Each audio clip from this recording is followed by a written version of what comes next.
கர்த்தருடைய பரிசுத்த நாமத்திற்கு ஸ்தோத்திரம் உண்டாவதாக. இந்த ஜீவாபாத்திய நிகழ்ச்சியை கேட்டுக்கொண்டிருக்கும் அனைவரையும் கர்த்தருடைய பரிசுத்த நாமத்தினால் வாழ்த்துகிறேன், ஆசீர்வதிக்கிறேன். இன்றைய தின தியானத்திற்கு தேவன் கொடுத்த வேத பகுதி அது சங்கீத புஸ்தகம், அதில் 62ஆம் சங்கீதம், அதில் 5ஆம் வசனம். சங்கீதம் 62:5 அதில் பின்பகுதி. நான் நம்புகிறது கர்த்தராலே வரும், தேவனாலே வரும். நான் நம்புகிறது அவராலே வரும். சங்கீதம் 62ஆம் சங்கீதம் 5ஆம் வசனத்தின் பின்பகுதி. நான் நம்புகிறது அவராலே வரும். கேட்டுக்கொண்டு தேவ பிள்ளைகளே, நம்ம நம்பிக்கையா உறுதியில் இருக்கும், உறுதியாக இருக்கும். நம்ம நம்புறது, நம்ம கேட்கறது எல்லாத்தையும் கொடுக்க வேண்டிய ஒரு ப்ரொவைடர் அவர் ஒருவர் தான். தேவன் ஒருவர் தான், கிறிஸ்து ஒருவர் தான், இயேசு கிறிஸ்து ஒருவர் தான். நான் நம்புகிற காரியங்கள் அனைத்தும் அவரால் ஒருவரால் மட்டுமே முடிக்க முடியும். நம்மளால் செய்யக்கூடிய காரியங்கள் ஒன்று ரெண்டு உண்டு. ஆனாலும் அந்த காரியத்துக்கு பின்புலமாக பின்னால் நிற்கிறவர் அவர் தான். அவர் நம்ம தான் சாப்பிட்டு எடுத்து படிக்க சாப்பிட்றோம், சின்ன பிள்ளைக்கு ஊட்டி கொடுக்குறோம், அது வளர்ந்தோன்னா அதை எடுத்து சாப்பிட பழகுது. ஆனால் அந்த சாப்பாடை கொடுப்பவர், அதற்கான உழைப்புக்கு கொடுப்பவர் எல்லாருமே தேவனாகிய இயேசு கிறிஸ்து ஒருவர் தான். அப்போ சங்கீதக்காரனாகிய தாவீது அழகாக சொல்லியிருக்கிறார், நம்புகிறது அவராலே வரும். சங்கீத புஸ்தகத்தில் பார்த்தீங்கன்னா நிறைய சங்கீதம். தாவீது ராஜா அமைதியாக அரண்மனையில் சந்தோஷமாக படுத்துக்கிட்டு இந்த ராஜா பாரத்தை சந்தோஷமாக சுமந்து கொண்டு வரும்போது எழுதின சங்கீதம் கிடையாது. அவர் தன் மகனுக்கு பயந்து ஓடும்போது, சவுலுக்கு பயந்து ஓடும்போது, எதிரிகளுக்கு பயந்து ஓடும்போது எழுதின சங்கீதங்கள் தான் நிறைய சங்கீதங்கள். ஆனால் அவர் என்ன சந்தோஷமாக அவர் எழுதியிருக்காரு பாருங்க. நம்மளால் முடியுமா? உயிர் பயத்தில் இருக்கும்போது நம்மளால் முடியுமா? சிக்கலாக்கள் குடும்பம் இல்லாமல் பெருசு எல்லாத்தையும் பிடிச்சி போயிட்டாங்க.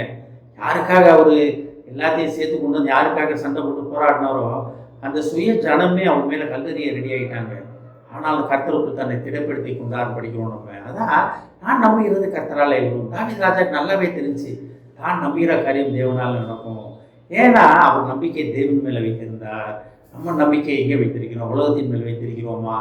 இல்லை உலகத்தின் சகல உதவி உண்டாக்கின தேவன் மேல் வைத்திருக்கிறோமா? நம்ம நம்பிக்கையில் தான் நமக்கு பிரச்சனையே. நான் அவர் கேட்டால் நடக்குங்க, நான் கேட்டால் நடக்காதுங்க அப்படின்னு நினைக்கிறவங்க எத்தனை பேர் இருப்போம்? நம்ம விசுவாசிகள் தான். நம்ம இல்லை விசுவாசிகள் தான், டெய்லி வேதத்தை படிக்கிறவங்க தான், ஜோம் பண்ணுறவங்க தான். ஆனாலும் ஆண்டவரே உங்களுக்கு சித்தமானா எனக்கு கொடுங்க ஆண்டவரே அப்படின்னு கேட்குறோமா? அது கேட்க வேண்டியது தான். அதுக்காக அடுத்த சித்தமான ஆண்டவரேன்னு கேட்டோம்னா அது தேவ சித்தம் கிடையாது. தேவ சித்தத்தை அறிந்து நம்ம அவற்றை கேட்க வேண்டும். நாமத்தின் நிமித்தம் நீங்கள் எதை கேட்டாலும் தருவேன்றாரு.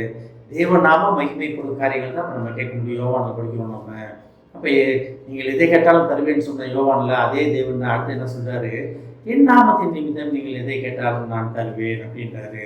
அப்போ நம்ம நம்பிக்கை தேவன் மேல் இருக்கிறதா? தேவனுக்கு பிரியமானபடி நடக்கிறோன்றது நமக்கு புரிகிறதா?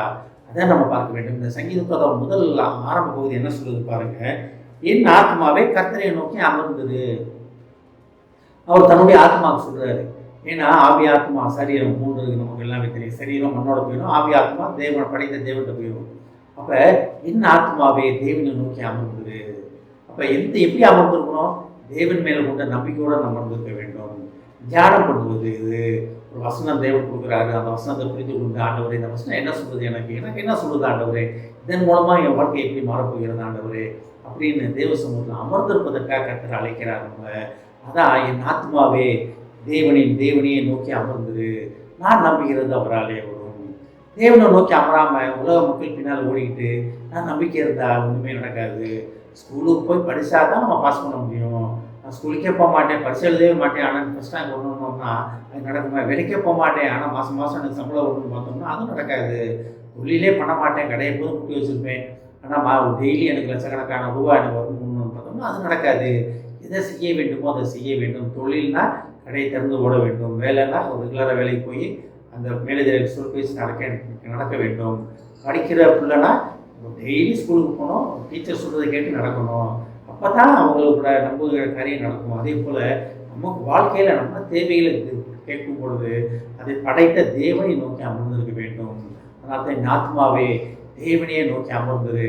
நான் நம்புகிறது அவராலே வரும்னு சங்கீதங்கள் ரொம்ப அழகாக சொன்னார். நம்ம நம்பிக்கை எங்கே இருக்கிறது? தேவனோட அமர்ந்திருக்க நம்ம ரெடியாக இருக்கோமா? தேவனை நோக்கி அமர்ந்திருக்க ரெடியாக இருக்கோமா? அப்போ நம்ம நம்பிக்கிற காரியங்கள் அன்னைக்கும் தேவன் நமக்கு கொடுக்க வல்லவராக இருக்கிறார். ஆமென். ஜெபிப்போம். எங்களை அதிகமாக நேசிக்கும் அன்பின் பரலோக பிதாவே, நான் நம்புகிறது அவராலே வரும் என்று தாவீது ராஜா சொன்னது போல நாங்களும் உண்மையை நோக்கி சொல்கிறோம். அப்பா, எங்கள் நம்பிக்கை உண்மையில் இருக்கிறது ஆண்டவரே. நாங்கள் தாவீது ராஜா சொன்னது போல என் ஆத்மாவே தேவனையை நோக்கி அமர்ந்தது என்பது போல நாங்கள் உண்மை நோக்கி அமர்ந்திருக்கிறோம் அப்பா. எங்கள் போராட்டங்கள், பிரச்சனைகள் அனைத்தையும் ஒவ்வொரு பாதத்திலே தெரிகிறோம் அப்பா. எங்கள் சந்தோஷங்கள் அனைத்தையும், உயர்வுகள், தாழ்வுகள் அனைத்தையும் ஒவ்வொரு பாதத்திலே தெரிகிறோம் அப்பா. உண்மை நோக்கி அமர்ந்திருக்கிறோம் அப்பா. நாங்கள் நம்புகிற காரியத்தை நீர் எங்களுக்கு செய்து முடிப்பீர் என்று விசுவாசத்தை உமக்கு நன்றி சொல்கிறோம் அப்பா. வேறு யார் எங்களுக்காக கை கொடுக்கத்தக்கவர் என்பதை உணர்ந்து உமக்கு நன்றி சொல்கிறோம் அப்பா. இதை கேட்டுக்கொண்டு ஒவ்வொருவரையும் ஆசீர்வதிக்கிறோம் அப்பா. ஒவ்வொரு குடும்பத்தையும் ஆசீர்வதிக்கிறோம் ஆண்டவரே. குடும்பத்தில் உள்ள ஒவ்வொருவரும் தேவனை நோக்கி அமர்ந்திருந்து தங்கள் காரியங்களை பெற்றுக்கொள்ள நீர் அவர்களை அழைப்பதற்காக நன்றி ஆண்டவரே. குடும்பத்திலே வேலைக்கு செல்பவர்களை ஆசீர்வதிக்கிறோம் அப்பா. அவர் கையின் பிரயாசத்தை ஆசீர்வதியும் அப்பா. வேலை பார்க்கும் ஸ்தலத்திலே அவர்கள் உயிர்முறை கட்டியிருக்கும் அப்பா. வெளியெடுக்கும் அப்பா. குடும்பத்தில் ஒவ்வொருவரையும் ஆசீர்வதிக்கிறோம் அப்பா. இயேசுவின் மூலமாக கேட்கிறேன் நல்ல பிதாவே, ஆமென். கர்த்தர் உங்களை ஆசீர்வதிப்பாராக.